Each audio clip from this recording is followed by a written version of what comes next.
first, thank you, Kurt, for all the work you're doing for it. And I'm happy to be here in this virtual conversation, different coasts and all that.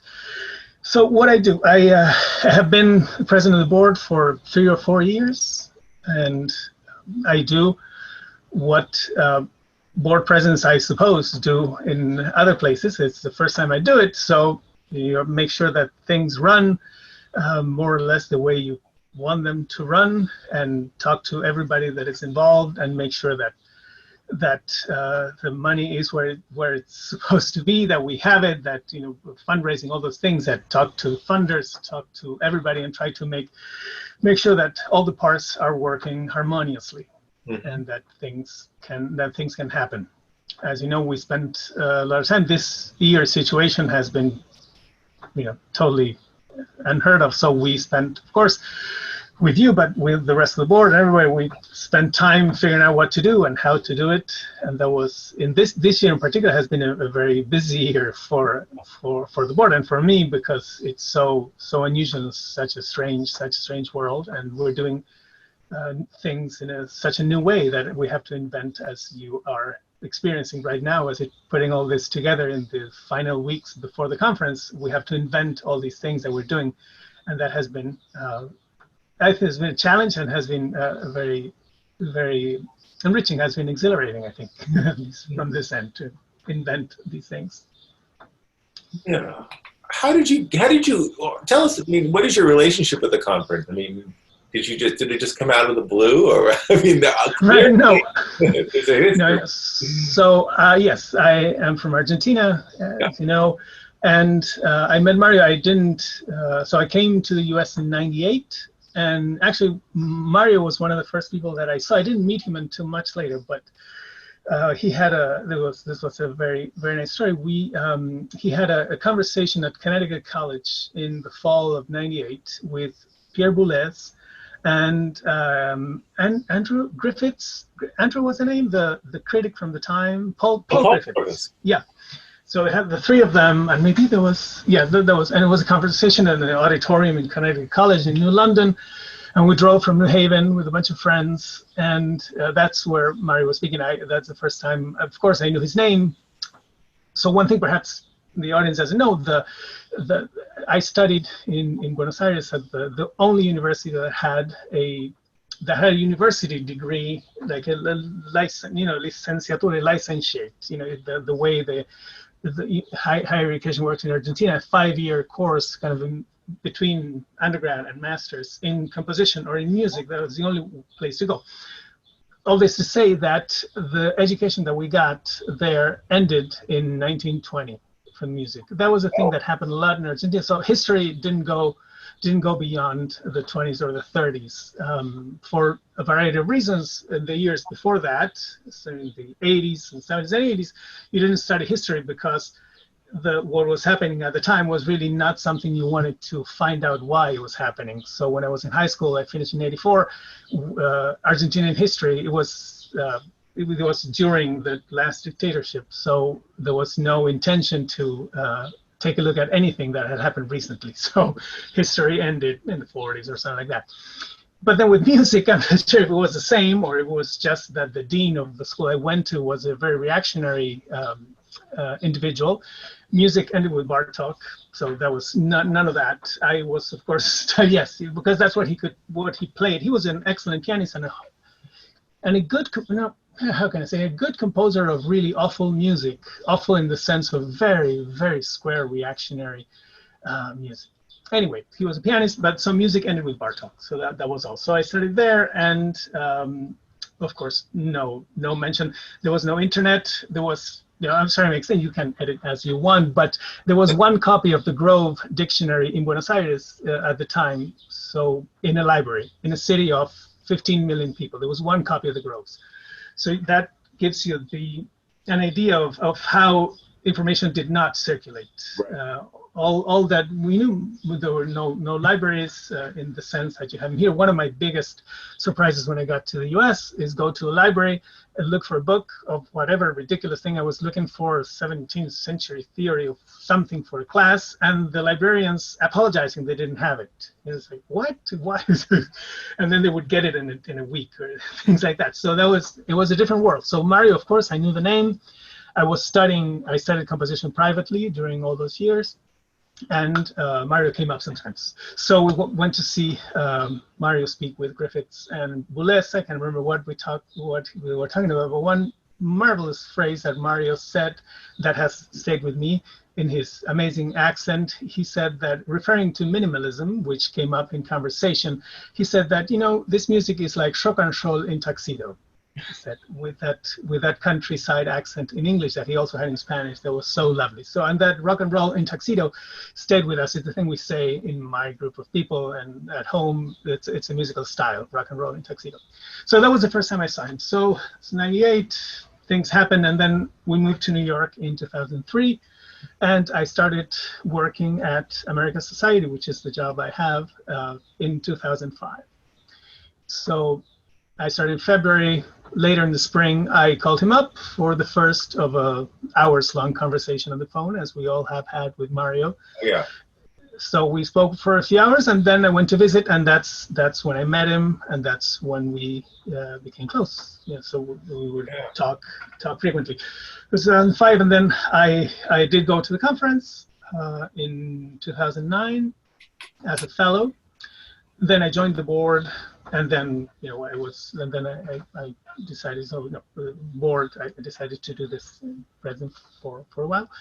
And I've been involved with the conference ever since.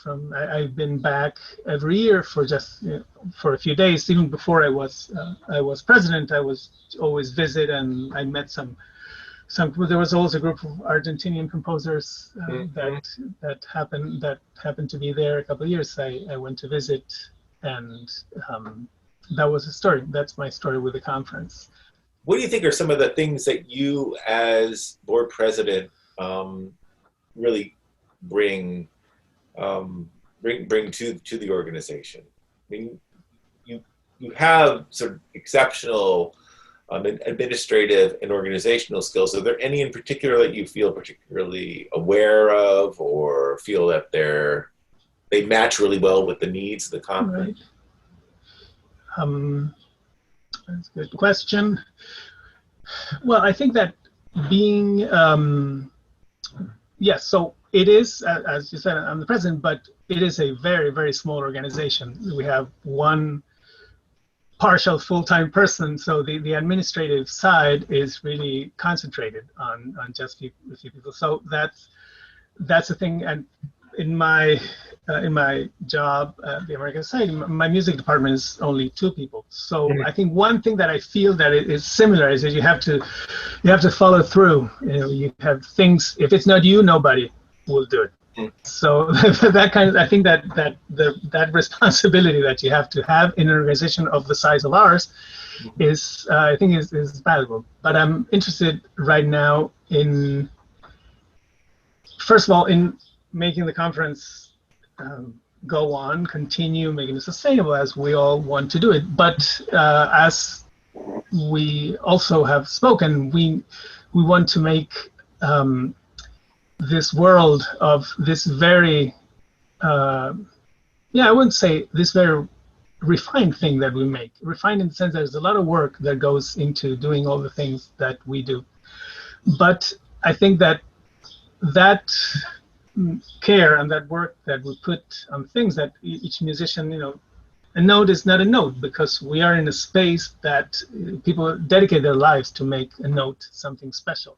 Same thing with composers. But what there is no reason for that to be exclusive to a certain group of people. Right. So that level of work, that level of dedication, that level of time, of investment of time, should not, and there's no reason why it shouldn't be for everybody.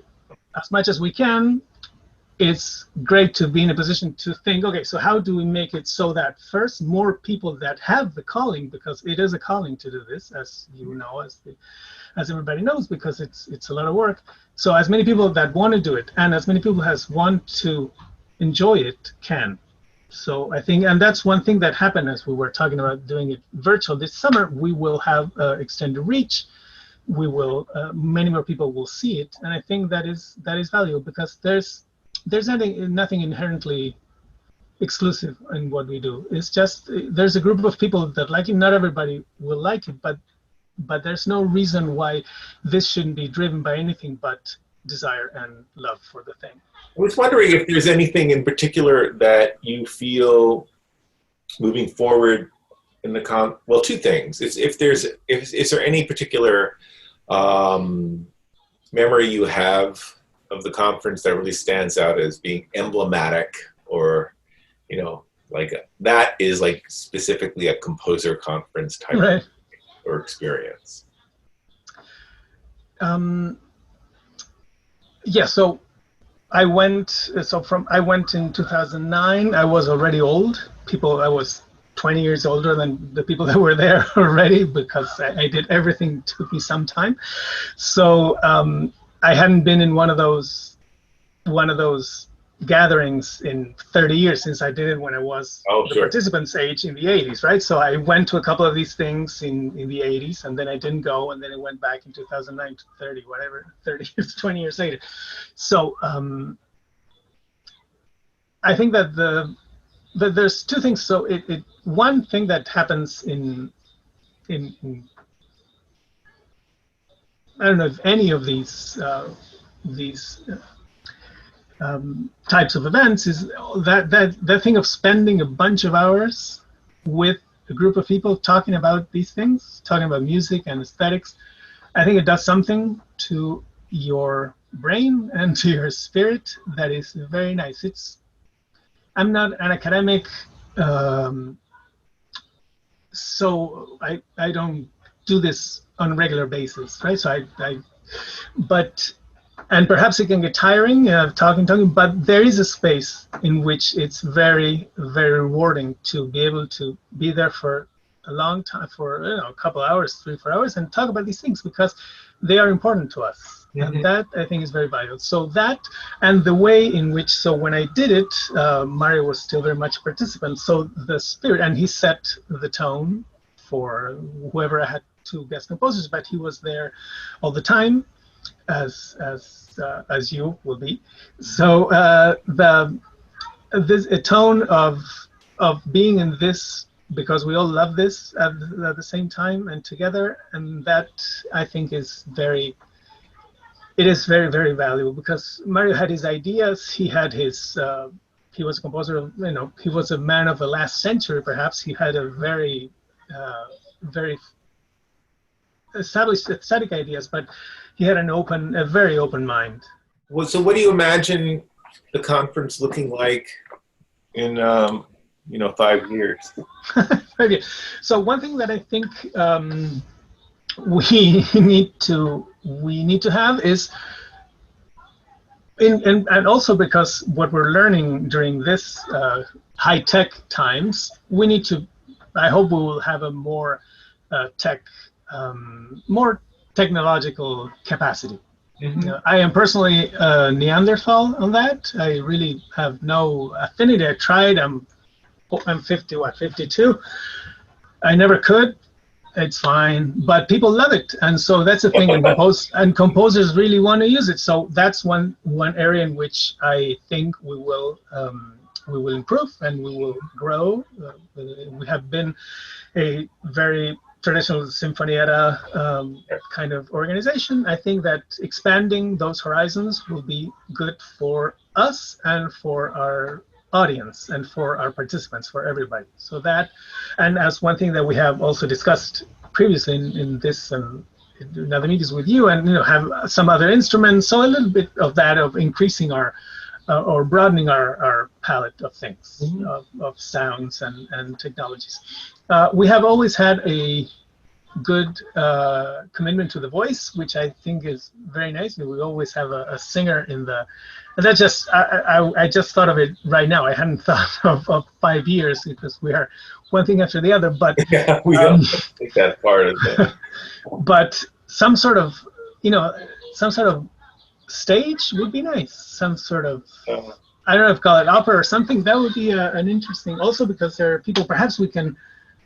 We'll talk to the board first, but perhaps we can do some years that where there's a stage inclination, with opera and that kind of stuff. Because I wanted to say, for maybe this has a place in what you're doing. We went over the past 3 years. We went through big transformations. So that was one thing that when we asked.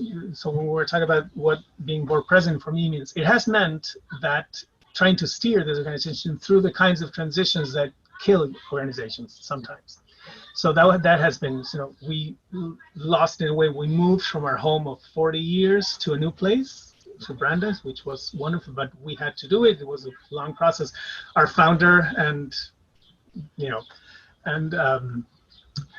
Mensch died, which was last year. So now we had this pandemic. We considered canceling. So I have been very focused on surviving in the best way. We found you through a search, and that was wonderful. So all the solutions have been good, but they took a lot of work. We found a good place. We found a good person in you. We found a good model to survive the pandemic.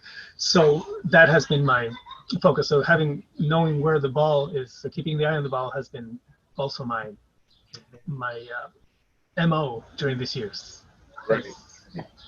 One thing that you brought a combination of those things to the table when you came in. We had a search. The public should know we had a search to find Kurt, who this is your first year. So it was and you brought that a combination of long and short term. I think that but one thing that perhaps I don't know if you haven't come, but I have tried to. So we had these huge changes, but I try to manage them as if they're not emergencies, but changes. So, thinking a little bit ahead, trying to be a little bit ahead. I remember and I was traveling too, was one of the years that we were dealing with these big things. So we have dealt with big things for the past 3 or 4 years. I remember my wife had won the Rome Prize for that year. So we were actually on a train to Venice for a few days, and I was speaking from the train to Venice to our executive director to decide where we would move, so that kind of stuff. So it was very, very all-consuming in a way, but that's a beautiful approach. Getting through the lagoon, but yes, and I think we found, as you were saying, we found in you. I think you had that thing of seeing what needed to be. I remember one of the first things that you can cut this out if you want, but when your plan, so you sent us a list of things and you said these 4 need to happen now and these will happen later. So that kind of short and long term was very, I think, reassuring to know that we had you and you were with us in that sense, and with that level of orientation, but also, as you said, of being able to see what's burning now and what will burn in a couple of years, and try to get ready. So take this out of the oven now and try to season that thing. The oven metaphor. I haven't thought of that one. That's a good one. That's a very good one. Yeah, I like that. How long does that stew need to cook in the oven? A very very long time. Well, good. Great. Well, thank you. All right. Thank you. I appreciate it. I'm going to close up now and say we're done. All right.